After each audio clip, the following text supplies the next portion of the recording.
الحمد لله رب العالمين والعاقبة للمتقين والصلاة والسلام على سيد الأنبياء والمرسلين وعلى آله وصحابه الطيبين الطاهرين أما بعد فأعوذ بالله من الشيطان الرجيم بسم الله الرحمن الرحيم خلق الموت والحياة ليبلوكم أيكم أحسن عملا صدق الله مولانا العظيم وصدق رسوله النبي الأمين المتين الكريم ونحن على ذلك لمن الشاهدين والشاكرين والحمد لله رب العالمين. معزز و مکرم سادات کرام علماء ذوی الاحترام حاضران محفل السلام علیکم ورحمۃ اللہ وبرکاتہ. آئیے سب سے پہلے ہم اور آپ مل کر اپنے اور ساری کائنات کے مرکز عقیدت ارواح و نافدہ حضور آفتاب رسالت مہتاب نبوت کائنات کی زینت کونین کی رحمت مصطفیٰ جان رحمت اللہ کے محبوب دانائے غیوب مالک رقاب امم فخر عرب و عجم سرور لالا رخاں ماہ خوباں شہنشاہ حسینہ معصوم آمینہ نیر تابہ حضور احمد مجتبیٰ کملی والے مصطفیٰ محمد الرسول اللہ صلی اللہ تعالیٰ علیہ وسلم کے دربار گوہر بار میں عقیدت و محبت کے ساتھ والہانہ انداز میں جم جم کر ہدیہ درود پیش کرے اور بآواز بلند پڑھیں. اللہم صلی علی سیدنا مولانا محمدین طب القلوب و دوائیہا وعافیت الابدان و شفائیہا ونور الابصار و ضیائیہا وعلی آلہ و صحابہ دائما ابدا. آگاہ اپنی موت سے کوئی بشر نہیں سامان 100 برس کا ہے پل کی خبر نہیں. جاگنا ہے جاگ لے افلاک کے سائے تلے حشر تک سوتا رہے گا خاک کے سائے تلے. سب فنا ہو جائیں گے کافی و لیکن حشر تک سب فنا ہو جائیں گے کافی و لیکن حسر تک زبانوں پر نام احمد کا سخن رہ جائے گا زبانوں پر نام احمد کا سخن رہ جائے گا. اور کس لیے فکر کرے حشر کے دن کیا ہوگا سامنے جب میرے سرکار کا روزہ ہوگا اور ان کے ہوتے ہوئے ظلمت کا تصور کیسا قبر میں میری اجالا ہی اجالا ہوگا اور جذبہ عشق بتا وقتوں کیسا ہوگا سامنے جب میرے سرکار کا روزہ ہوگا. حضرات محترم آج کی یہ محفل پاک مرحوم محبوب بھائی کے اصالِ ثواب کے لیے تیجے کے موقع پر منعقد کی گئی ہے. اللہ تعالیٰ کی بارگاہ میں دعا ہے اللہ تعالیٰ مرحوم کو غرق رحمت فرمائے. اللہ تعالیٰ انہیں کروٹ کروٹ جنت عطا فرمائے. اللہ تعالیٰ ان کے صغیرہ کبیرہ گناہوں کو معاف فرمائے اور اب تعالیٰ ان کے گھر والوں کو صبر جمیل عطا فرمائے. حضرات محترم یہ خدائی دستور ہے کہ جو بھی اس دنیا میں آیا ہے اس کو ایک نہ ایک دن اس دنیا سے ضرور جانا ہے. بادشاہ ہو یا گدا امیر ہو یا غریب مرد ہو یا عورت بچہ ہو یا بوڑھا ہر انسان کو ایک نہ ایک دن اس دنیا سے ضرور کچھ کرنا ہے. جو بھی آیا ہے اس کو ایک نہ ایک دن اس دار فانی کو کچھ کرنا ہے. اور ہر انسان خواہ کسی دین و مذہب کا معتقد ہو یا نہ ہو مگر بہرحال اس کو یہ ماننا پڑتا ہے اور مانتا بھی کہ موت برحق ہے. اور یہی خداوند قدوس کا فرمان ہے کلو نفس ذائقۃ الموت ہر نفس کو موت کا مزہ چکھنا ہے.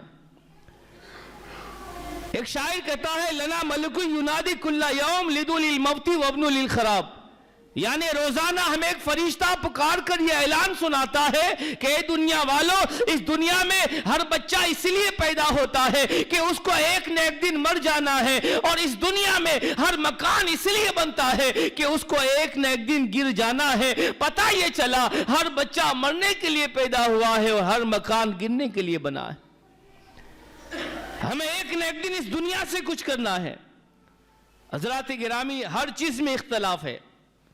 باپ بیٹے میں اختلاف بھائی بہن میں اختلاف رشتہ داروں میں اختلاف ولی کی ولایت میں اختلاف رسول کی رسالت میں اختلاف خدا کی وحدانیت میں اختلاف صداقت میں اختلاف شجاعت میں اختلاف ہر چیز میں اختلاف پایا جاتا ہے. لیکن ایک چیز ہے جس میں کسی کا اختلاف نہیں اس کا نام موت ہے.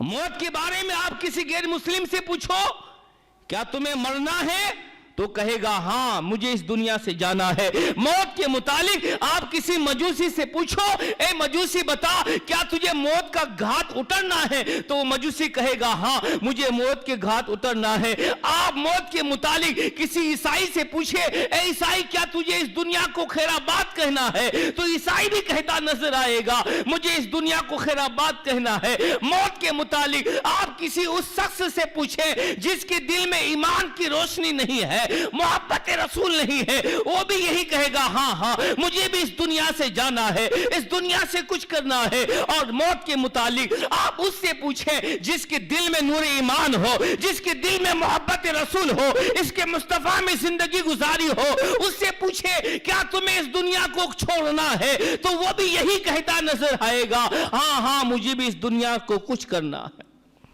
مجھے بھی اس دنیا سے تشریف لے جانا ہے، اس دنیا کو کچھ کرنا ہے۔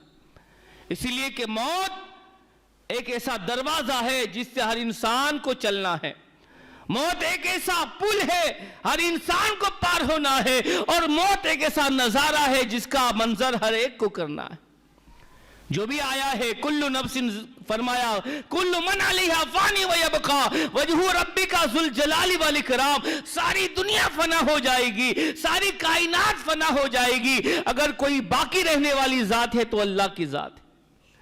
قرآن میں اللہ نے ارشاد فرمایا انما تکونوا یدرککم الموت ولو کنتم فی بروج مشیدہ، تم جہاں کہیں بھی رہو، بڑے سے بڑا کانچ کا محل بنا لو، شیشے کا محل بنا لو، وہاں ایک ہوا داخل نہ، باریک ہوا نہ جا سکے، چھوٹا سا کیڑا نہ جا سکے، اتنا مضبوط محل بنا لو، لیکن موت وہاں پہنچ جائے گی۔ شیشے کا محل بنا لو، موت وہاں پہنچ کے رہے گی۔ تو حضرات گرامی، ہمیں ایک نہ ایک دن اس دنیا سے جانا ہے، کچھ کرنا ہے، ہمیں اس کی تیاری کرنی ہے۔ آج ہم زندہ ہے، کل ہم قبر کے حوالے ہو جائیں گے۔ ہم نے موت کی تیاری نہ کی، ہم سے بڑا بے وقوف کوئی نہیں ہوگا۔ حضرات گرامی دیکھیے، ہمیں ایک نہ ایک دن اس دنیا سے کچھ کرنا ہے، اس دنیا سے جانا ہے، لیکن ہم اگر دنیا میں رہ کر آخرت کی فکر نہ کرے، آخرت کی تیاری نہ کرے، تو ہم سے بڑا بے وقوف اس دنیا میں نظر نہیں آئے گا۔ حضرات گرامی دیکھیے، رب تعالیٰ ارشاد فرماتا ہے خلق الموت والحیات لیبلوکم ایکم احسن عملا، ہم نے موت اور حیات کو اس لیے پیدا کیا تاکہ تم کو آزمائے کہ تم میں بہترین عمل کون کرتا ہے۔ بے شک اللہ نے موت اور حیات، موت کو ہماری آزمائش کے لیے پیدا کیا، اسی لیے کہ ہم موت کی تباہیوں اور ہولناکیوں کے خوف سے ہم اپنے اعمال کو درست کر سکتے ہیں۔ موت ایک ہولناک چیز ہے، موت ایک ہولناک شے ہے، اور موت کی وجہ سے ہم اپنے اعمال کو درست کر سکتے ہیں۔ دیکھیے دقائق الاخبار کے اندر صفحہ نمبر 4 پر یہ حدیث مرقوم ہے کہ جب اللہ تعالیٰ نے موت کو پیدا کیا، اللہ نے موت کو پیدا کیا تو اللہ نے موت کو 1000 پردے میں چھپا دیا، 1000 پردے میں اللہ نے موت کو چھپا دیا۔ اس کے بعد میرے رب نے موت کو زمین آسمان سے زیادہ طاقت عطا فرمائی، اور اللہ نے مضبوط زنجیروں کے اندر موت کو جکڑ دیا۔ فرشتے موت کو جانتے نہیں تھے، موت کو دیکھا نہیں تھا، موت سے واقف نہیں تھے۔ جب اللہ تعالیٰ نے آدم علیہ السلام کو پیدا کیا، آدم علیہ السلام کی پیدائش کے بعد میرے رب نے اسرائیل سے کہا اے اسرائیل تجھے موت پر مسلط کیا جاتا ہے۔ جب موت کا نام لیا، فرشتوں نے رب کی بارگاہ میں عریضہ پیش کیا، اے مولا موت کیا ہے؟ ہم نے موت کو دیکھا نہیں ہے، ہم موت کو جانتے نہیں ہیں، ہمیں موت کو دیکھنا ہے، اے مولا ہمیں موت کو دکھا دے۔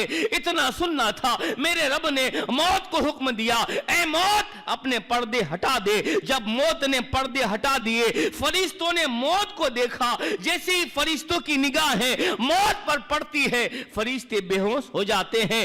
1000 سال تک فرشتے بے ہوش رہے۔ 1000 سال کے بعد جب فرشتوں کو ہوش آیا تو فرشتے رب کی بارگاہ میں عریضہ پیش کرتے ہیں، اے مولا موت بڑی زبردست ہے، اے مولا موت بہت بڑی ہے۔ اتنا سننا تھا، میرے رب نے کہا اے فرشتوں موت سے کہیں زیادہ تو میں بڑا ہوں، موت سے کہیں زیادہ میں بڑا ہوں۔ پھر میرے رب نے حکم دیا اے اسرائیل موت کو اپنے پنجے میں کر لے, اپنے قبضے میں کر لے. اسرائیل نے کہا مولا موت بڑی زبردست ہے, میں کیسے اپنے قبضے میں کروں؟ تب رب نے اسرائیل کو طاقت دی. حضرت اسرائیل نے موت کو اپنے قبضے میں کیا.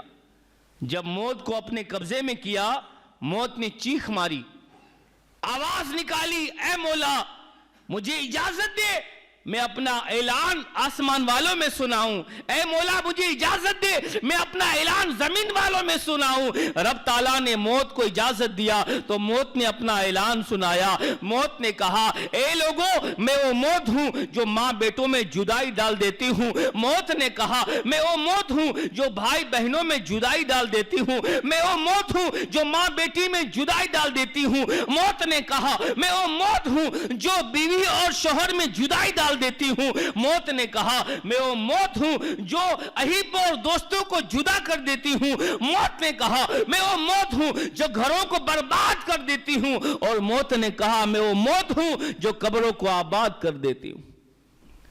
حضرات گرامی, ہمیں ایک نہ ایک دن اس دنیا سے کچھ کرنا ہے تو ہمیں موت کی تیاری کرنی ہوگی. دیکھیے موت کیا ہے, موت کے پنجے سے کوئی نہیں بچ سکتا. اور حضرات گرامی دیکھیے ایک نہ ایک دن ہمیں اس دنیا سے جانا ہے. اگر ہم موت کی ابھی تیاری نہ کریں تو کب کریں گے؟ ایک درویش تھے, ایک فقیر تھے, راستے میں ایک جگہ کھڑے ہو کر رو رہے تھے. کسی نے اس درویش سے پوچھ لیا بابا جی کیا بات ہے, آپ کو کسی نے مارا, آپ کو کسی نے ستایا, آپ رو کیوں رہے ہو راستے میں؟ تو اس بزرگ نے کہا, اس بابا جی نے کہا, اس درویش نے کہا مجھے کسی نے مارا نہیں ہے, کسی نے مجھے ستایا نہیں ہے. تو پھر بابا جی رو کیوں رہے ہو, رستے پر رونے کی وجہ کیا ہے؟ تو اس فقیر نے کہا بات دراصل یہ ہے کہ آج میرے دل میں یہ شوق پیدا ہوا کہ آج میں ان بازار والوں سے اور اللہ سے صلح کروا دوں. یہ دنیا میں جتنے لوگ ہیں یہ بازار والے ہیں, ان سے اور اللہ سے میں صلح کروا لوں. لیکن بات یہ ہے آج وہ تو مان رہا ہے لیکن یہ اللہ کے بندے نہیں مان رہے, اسی لیے میں رو رہا ہوں. حضرات گرامی آج وقت ہے, اللہ تو مان رہا ہے, اس کی بارگاہ میں آ جاؤ. رب کی رحمتیں ہمیں آواز دے رہی ہے. آج ہماری اونا کے اندر اتنی ساری مسجدیں ہیں, مغرب کے ٹائم پر جب اذان ہوتی ہے چاروں طرف سے اذان کی آوازیں ہمارے کان میں ٹکراتی ہے. حضرات گرامی جب حساب لگاؤ, اندازہ لگاؤ, میدان محشر میں میرا رب پوچھے گا اے میرے بندو اذان کی آواز تمہارے کان میں ٹکراتی تھی, تم نماز پڑھنے کیوں نہیں آتے تھے؟ تب تم رب کی بارگاہ میں جواب کیا دو گے؟ حضرات گرامی اب بھی وقت ہے کہ ہم موت کی تیاری کریں, آخرت کی فکر کریں. دیکھیے وہ بابا جی کہتے ہیں اس لیے میں رو رہا ہوں, آج میری تمنا تھی کہ بازار والوں سے, اس دنیا دار اور اللہ سے میں صلح کرواؤں, لیکن آج اللہ تو مان رہا ہے لیکن یہ بندے نہیں مان رہے ہیں. پھر دوسرا دن ہوا, وہ بابا جی وہ اللہ والے قبرستان میں گئے, قبرستان میں رونے لگے. آج پھر کسی نے دیکھا بابا جی آج کیا بات ہے, کل بھی آپ رو رہے تھے بازار میں, آج آپ قبرستان میں رو رہے ہو, آج کیا وجہ ہے, آج آپ کیوں رو رہے ہو؟ تو اس بزرگ نے جواب دیا, اس درویش نے کہا آج میں اس لیے رو رہا ہوں کہ آج جب میں قبرستان آیا آج بھی میرے دل میں خواہش ہوئی کہ آج میں قبر والے اور اللہ سے صلح کرواؤں, لیکن آج معاملہ الگ ہے. آج میرے دل نے چاہا کہ یہ قبر والے ہیں اور اللہ سے دونوں سے میں صلح کرواؤں, لیکن آج معاملہ الگ ہے. آج قبر والے تو مان رہے ہیں لیکن رب نہیں مان رہا ہے. مرنے کے بعد کوئی موقع نہیں ملے گا. ابھی وقت ہے کہ ہم موت کی تیاری کریں. حضرت یعقوب علیہ السلام اللہ کے نبی ہے, اللہ کے جلیل قدر پیغمبر ہے. ملک الموت ان کی بارگاہ میں آئے, اسرائیل ان کی بارگاہ میں آئے. تو یعقوب علیہ السلام نے کہا اے ملک الموت, جب روح قبض کرنے کے لیے آنا اس سے پہلے کوئی قاصد بھیجنا, روح قبض کرنے کے لیے آنا اس سے پہلے کوئی پیغام بھیجنا, ویسے نہ آ جانا. اسرائیل علیہ السلام نے وعدہ کیا اے یعقوب علیہ السلام جب میں آؤں گا تو پہلے کوئی قاصد بھیجوں گا. حضرات گرامی دیکھیے یعقوب علیہ السلام اللہ کے نبی ہے اور نبیوں سے خطا نہیں ہو سکتی, وہ معصوم ہے, ان سے گناہ ہو ہی نہیں سکتا, لیکن یہ ہمارے لیے تھا.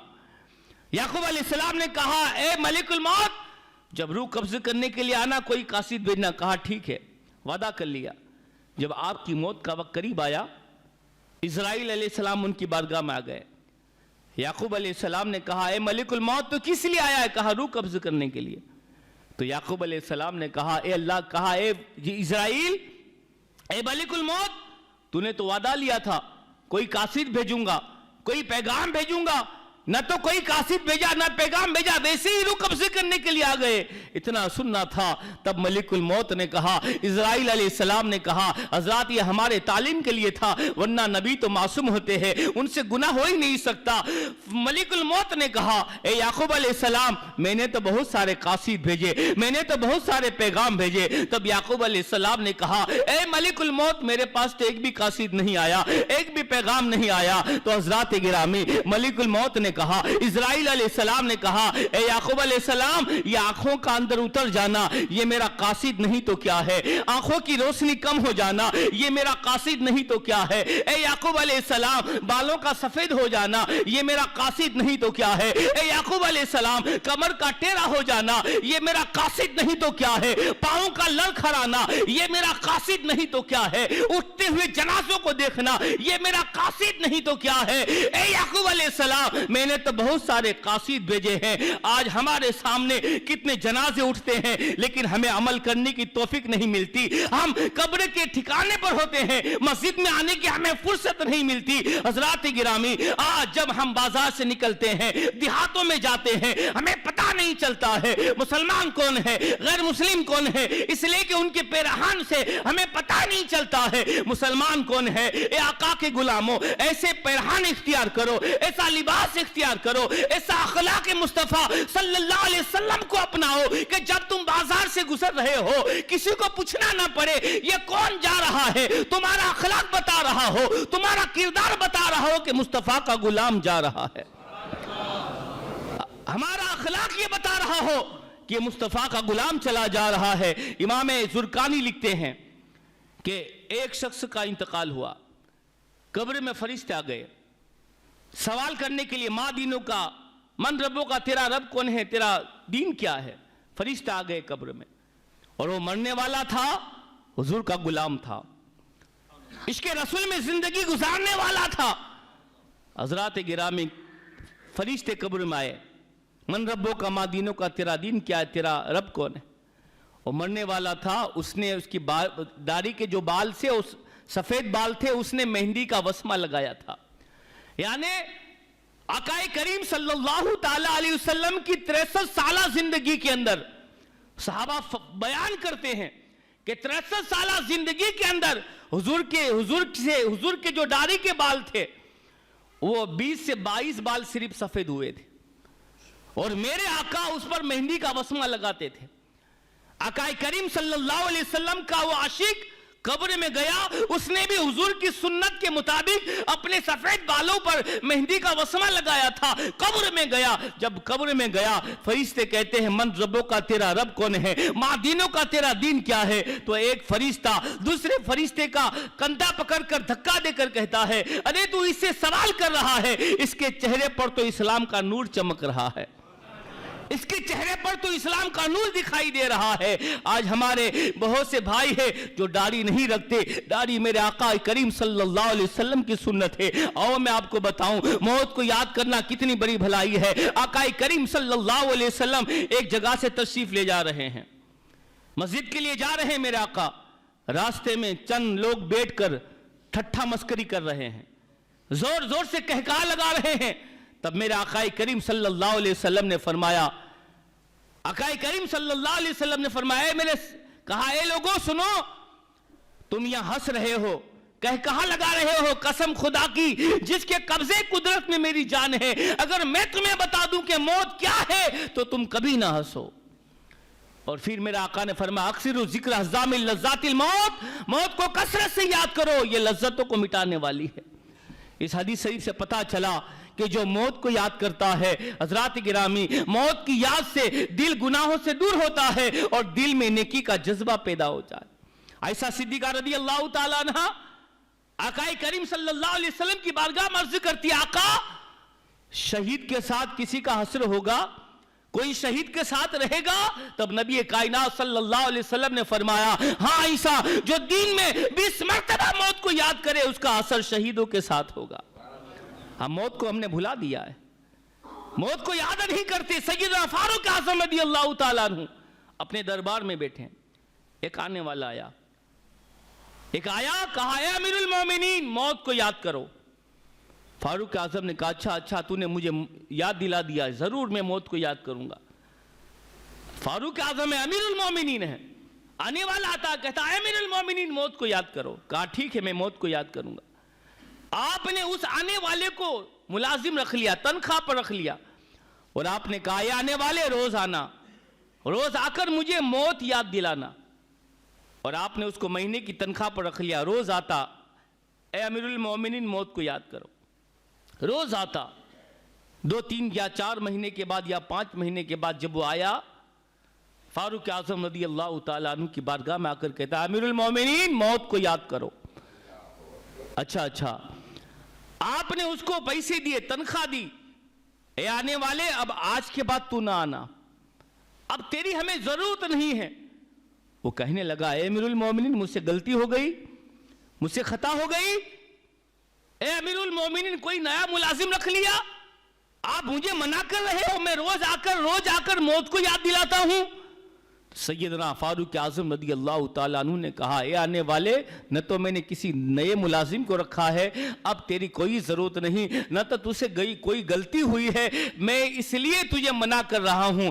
اے آنے والے اب موت کو یاد کرنے والا آ گیا ہے، اب تیری ضرورت نہیں ہے۔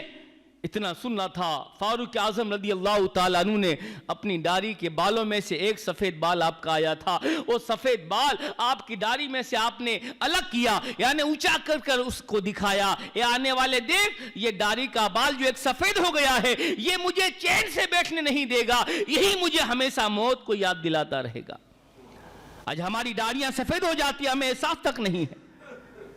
حضرات گرامی دیکھیے حضرت ربیع بن خثیم رضی اللہ تعالیٰ عنہ، آپ نے اپنے گھر کے اندر ایک قبر بنائی تھی، گھر کے اندر، اور روزانہ حضرت ربیع بن خثیم رضی اللہ تعالیٰ عنہ روزانہ گھر کے اندر قبر بنائی تھی، اور روزانہ آپ قبر کے اندر لیٹتے اور آپ موت کو یاد کرتے۔ یہ اللہ والے تھے، نیکیوں کے خزانے ان کے پاس تھے، نیکیوں کے انبار ان کے پاس تھے۔ ہمارے پاس تو کوئی عمل نہیں ہے، کوئی نیکیاں نہیں ہے، پھر بھی ہم موت کو یاد نہیں کرتے، کوئی عمل ہمارے پاس نہیں ہے، پھر بھی ہم بے فکر میں زندگی گزارتے نظر آ رہے ہیں۔ حضرات گرامی وقت کو غنیمت سمجھو، اور سیدنا فاروق اعظم رضی اللہ تعالیٰ عنہ یہ کوئی معمولی شخص نہیں ہے، 23 لاکھ مربع میل کا مالک سیدنا فاروق اعظم رضی اللہ تعالیٰ عنہ موت کو یاد کر کے رو رہے ہیں۔ فاروق اعظم کی شان کیا ہے؟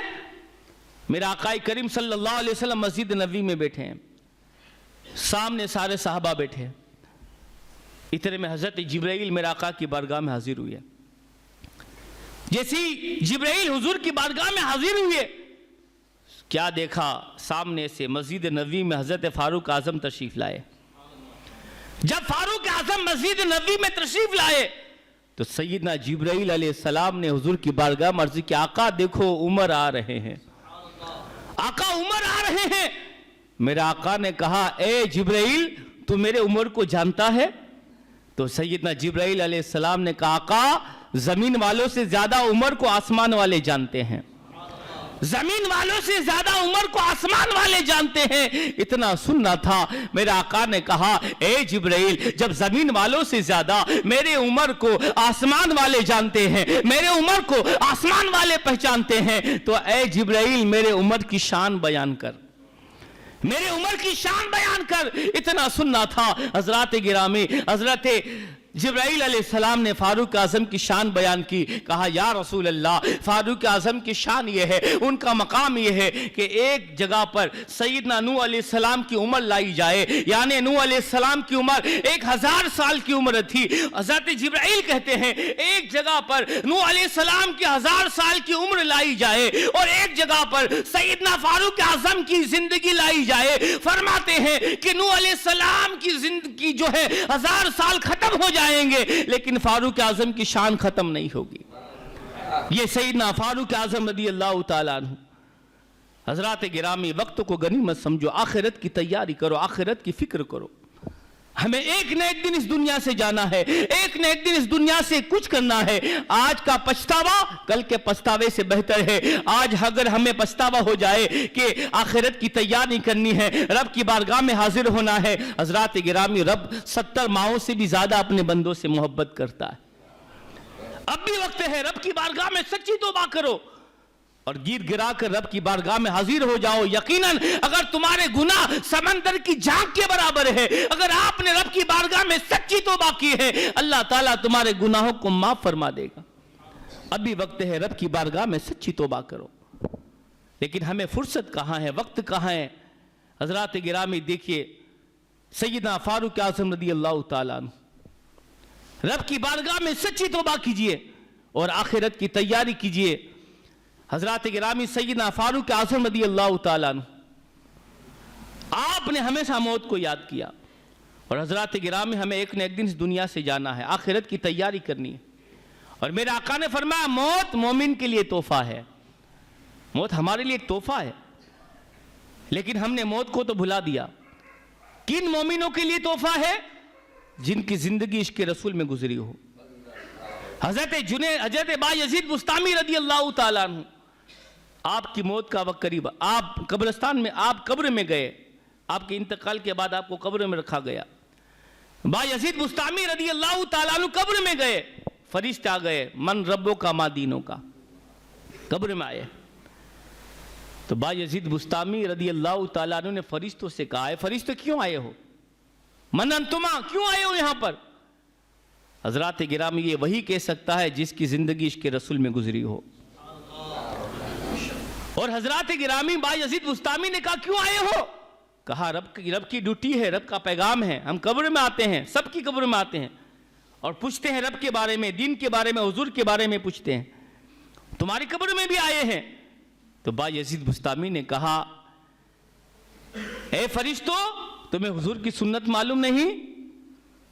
جب قبر میں آتے ہیں تو سلام، جب کوئی کسی سے ملے تو پہلے سلام کریں. تم قبر میں آئے، تم نے مجھے سلام بھی نہیں کہا. حضرات گرامی، قربان جاؤ ان اللہ والوں پر کہ جن کی زندگی اس کے رسول میں گزری، حضور کی عشق میں زندگی گزاری. وہ اللہ والے قبر کے اندر بھی فرشتوں کو حضور کی سنتیں سکھاتے نظر آتے ہیں. فرشتوں سے کہا، فرشتوں پہلے حضور کی سنت ادا کرو، قبر سے باہر نکلو. فرشتے قبر سے باہر نکلے. جب باہر نکلے، آپ فرشتوں نے کہا السلام علیکم. بایزید بسطامی نے جواب دیا وعلیکم السلام. کہا اب قبر میں آ جاؤ. فرشتے قبر میں آئے.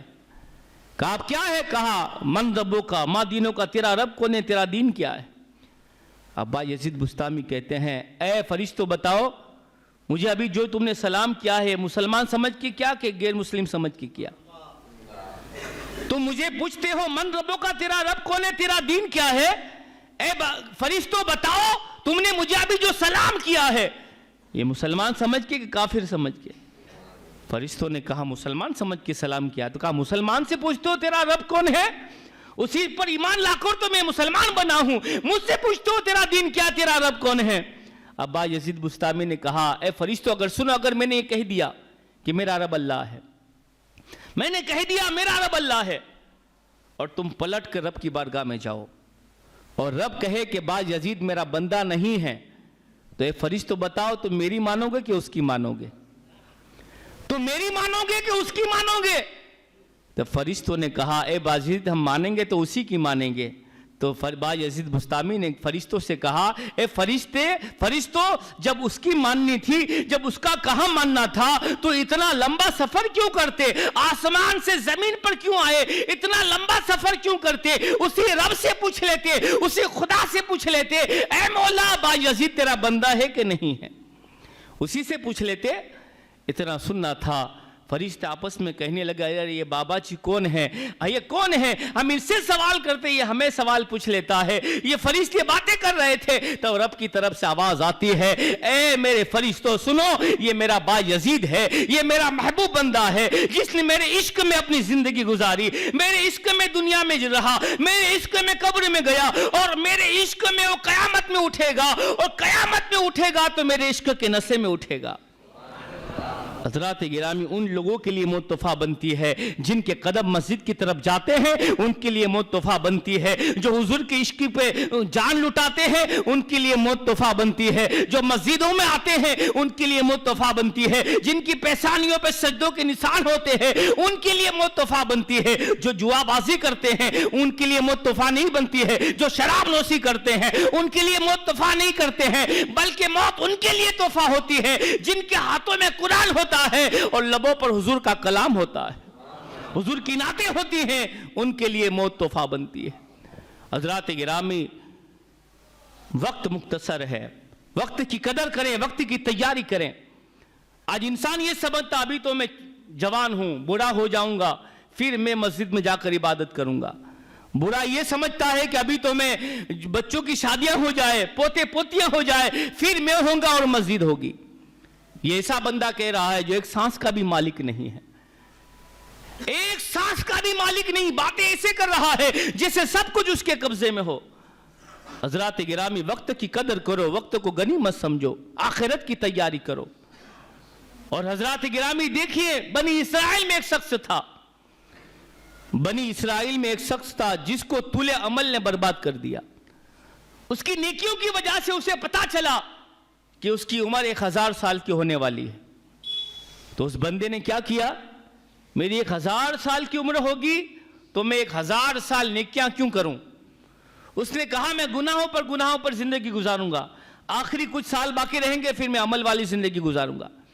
1000 سال کی عمر رب نے عطا فرمائی، اس نے کیا کیا؟ 900 سال گناہوں میں زندگی بسر کی، 900 سال گناہ کرتا رہا، 900 سال اللہ کی نافرمانی کرتا رہا۔ 900 سال جب ختم ہو گئے 100 سال باقی رہا۔ اس نے کہا ابھی تو 100 سال باقی ہے، 100 سال بہت لمبا زمانہ ہے۔ اس نے کہا میں 90 سال گناہ کرتا ہوں، 10 سال باقی رہے پھر میں توبہ کر کے زندگی گزاروں گا۔ 90 سال وہ گناہ کرتا رہا، آخری 10 سال باقی رہے۔